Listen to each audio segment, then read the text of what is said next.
Et bien évidemment, en retour d'expérience, et alors c'est a posteriori, eu égard à tous les éléments dont nous disposons aujourd'hui, bien évidemment, il y a des règles, même si elles ne sont pas des règles de droit, qui sont des usages ou des bonnes pratiques, qu'il pourrait être utile de clarifier. Et c'est pourquoi je vous disais dans mon propos liminaire que je suis très demandeuse des retours d'expérience et des préconisations que fera votre commission d'enquête, y compris étant aujourd'hui chargée de la vie associative et donc quelque part de l'encadrement des liens entre l'administration et l'État et les associations. Si nous pouvons clarifier, peut-être par du réglementaire, les règles d'organisation de comités de sélection afin d'aller vers plus de transparence et de ne pas être dans l'usuel, mais dans le règlement, je pense que ça serait tout à fait précieux. C'est en tout cas mon avis.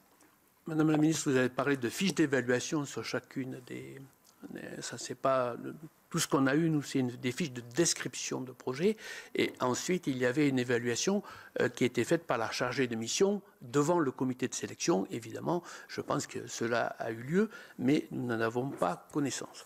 Mais on peut imaginer qu'il y a eu, de la part du CIPDR, un exposé sur chaque cas. Ça a dû être fait, bien entendu, parce que sinon, alors, on tire au sort, quoi. Bon, donc, voilà. Donc, forcément, il y a eu quelque chose de cette nature.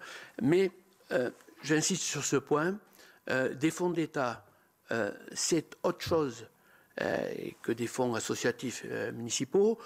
Les fonds associatifs municipaux, ça peut se régler d'ailleurs assez vite.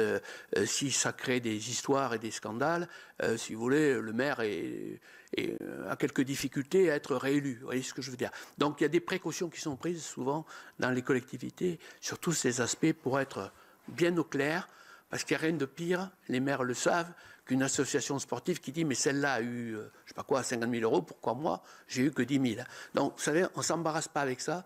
Plus on est transparent sur ces sujets, mieux c'est. Et quand il s'agit de fonds publics, là aussi.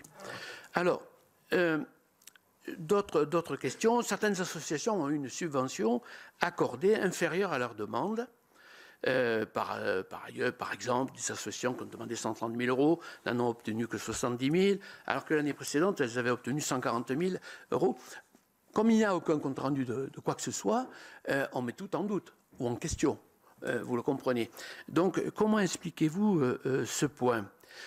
De votre point de vue, dans le cas précis, il s'agit d'une association, et les seuls commentaires que nous avons pu avoir sur ces questions, c'est la question que finalement ces associations qui ont eu moins étaient considérées comme souvent comme un peu gentillettes, vous voyez, c'est-à-dire ayant une vision de la laïcité, comment dire, douce, travaillant plutôt sur, comment dire, l'esprit de fraternité, que sur, comment dire, un discours plus